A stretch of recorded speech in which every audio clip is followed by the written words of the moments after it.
Hey everybody, welcome back to Post-Gazette.com, Post-Gazette YouTube page for another Steelers practice report. Brian Batko joined by Ray Fittipaldo, two of your Steelers beat writers at the PG. And Ray, another Thursday hearing from the coordinators down here at the UPMC Rooney Sports Complex on the south side ahead of Week 4 matchup in Indy against the Colts. Steelers still 3-0. Obviously a big reason why that top-ranked defense now goes on the road to face a rookie quarterback. Anthony Richardson, who's been struggling, leads the league with 6 interceptions. This should be a game for the Steelers defense to stay hot. Yeah, the Steelers enter the game, Brian, giving up 8.7 points per game. They have not allowed more than 10 points in any of those games. The first time since 2011 that the Steelers have given up 10 points or fewer in 3 consecutive games. In that 3-game stretch against the Chiefs, Bengals, and the Browns, they give up 19 total points. So this defense is doing some good things early, obviously small sample size, but this defense has a chance to be really good, I think. Obviously the Chiefs, Bengals, and Browns were a little different back Yes, then they were. as well. Through 3 games so far, a rusty Kirk Cousins, an inexperienced Bo Nix, and then a hobbled Justin Herbert, followed by Taylor Heinicke. But I thought this was interesting, Ray. I looked it up a little bit earlier. Arthur Smith faced the Colts last year with the Falcons, of course. Indy still has Gus Bradley as their defensive coordinator.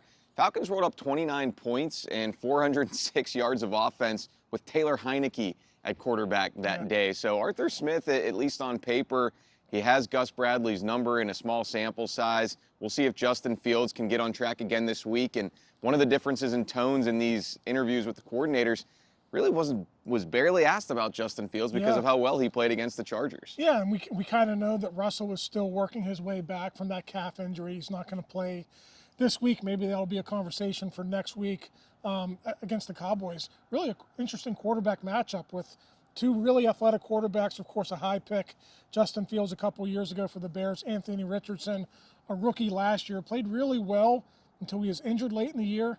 Hasn't really picked up where he left off last year, so maybe the Steelers are getting him at the right time. But Terrell Austin said today, you can never let up on him. You think you have him bottled up, maybe you think you got a beat on him, then he could just make a play, uncork a ball for 50 yards and beat your defense. So that's his athleticism and his arm strength. It's definitely something the Steelers have to work on this week. Yeah, I've seen some people saying that what the Steelers are doing and the way they're playing right now with Justin Fields is kind of what people think the Colts should be able to do with Anthony Richardson. Obviously, their head coach, Shane Steichen, and offensive coordinator, Jim Bob Cooter. I mean, they know what they're doing, but it hasn't gone well for them thus far. You've got to think they're going to have a breakout eventually. Yeah. I mean, we'll see if it happens Sunday against the Steelers, but right now, Justin Fields he's playing a lot better than people saw in Chicago. And Arthur Smith sort of referred to that as well and said in one answer that Fields' confidence has grown a lot. He's looking a lot more comfortable as a drop-back passer. And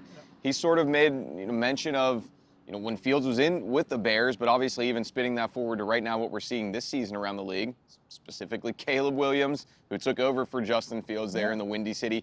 Teams are asking some of these rookie quarterbacks to just do a lot, throw 40, 50 times a game, drop back a ton, and it's not easy for a young guy in this league. No, you look at Justin Fields' stat line last week.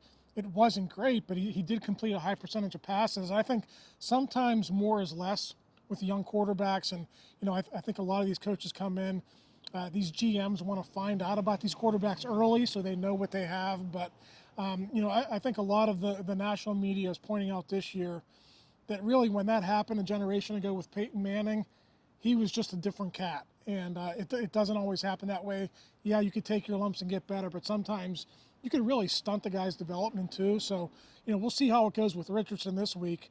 But you're right, Steichen can really take a lot of pressure off him if he gets the running game going. Jonathan Taylor has been okay so far, not really what we're used to with Jonathan Taylor. So if they can get that running game going against a very stout Steelers defense, maybe Richardson could be a little bit more dangerous. Yeah, Taylor, they missed him last year when they played the Colts and lost to the Colts in Indy. They had Zach Moss at running back that day, Gardner Minshew at quarterback. So much has changed for Indy. Still a lot of the same challenging schematics that they bring to the table, and we'll see if the Steelers defense is at full strength. DeShon Elliott, strong safety starter alongside Minkah Fitzpatrick, popped up on the injury report Wednesday with a quad. That's a new one. Mike Tomlin didn't mention anything coming out of Week 3 games, so something may have happened in practice. If he's, limited or not able to go at all, Terrell Edmunds is somebody who Terrell Austin said he's getting up to speed. You might see more of him sooner than later. Yeah, I mean, listen, we saw last year, especially in that Colts game, the way the Steelers safeties went down. I think that was the game KZ got suspended. Yeah, he got thrown out. He got kicked out of that game. I want to say Minka either got injured in-game or he missed that game. So that's one of those games where they were really down to just, bare bones in the secondary. Trenton Thompson was playing a lot of snaps that day. I was trying to think of his name. I couldn't remember it. But, so, we'll see how it goes this week.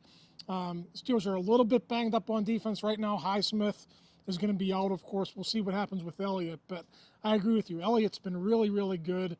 And Mike Tomlin said it a couple weeks ago with Edmunds. You just kind of like to have a guy like that on your roster. They didn't have a need for him then, but it seems like this week they might have a need for him. And if you're groaning because you thought he never should have been a first-round pick and he didn't live up to expectations here, I will point out, Minka Fitzpatrick had his best seasons when Terrell Edmunds was playing next to him. So something to be said for that rapport as well. Steelers a little nicked up on the offensive side of the ball too, Ray. I don't think Jaylen Warren is going to play this week. That means we could see more of Cordero Patterson, and Arthur Smith was talking about him being a kind of positionless player who can be a running back, wide receiver. I mean, we see him, he's built like a tight end at this stage of his career. And speaking of tight ends, Arthur Smith could not be more effusive in his praise of Darnell Washington, who caught a touchdown week 2 and is just knocking defenders out of the picture every time he gets a blocking rep. Well, you kind of knew Darnell Washington would be a favorite for Arthur Smith just because he loves tight ends in the running game. So, he's wrecking people out there. We'll see if that can continue. But, the situation with Patterson last week was interesting. Van Jefferson gets hurt early. They only dressed 4 receivers. Yeah, so they were down to 3. They were down to 3. So to have like a positionless guy like a Cordero Patterson at your disposal, it's really, really nice. A lot of people thought when the Steelers got him, okay, he's the best kick returner of his generation. That's what he's going to do for the Steelers.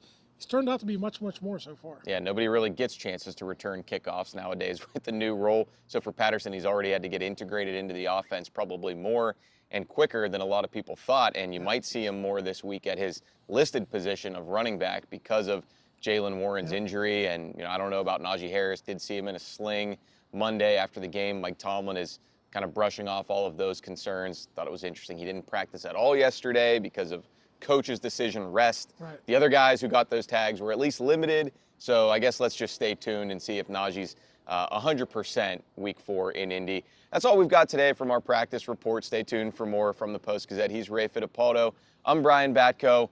As always, these updates brought to you by Savinas, Kane, and Gallucci, mesothelioma and asbestos lawyers with over 85 years of experience in the industry. Call them for a free consultation. Appreciate it. We'll talk to you again soon on postgazette.com.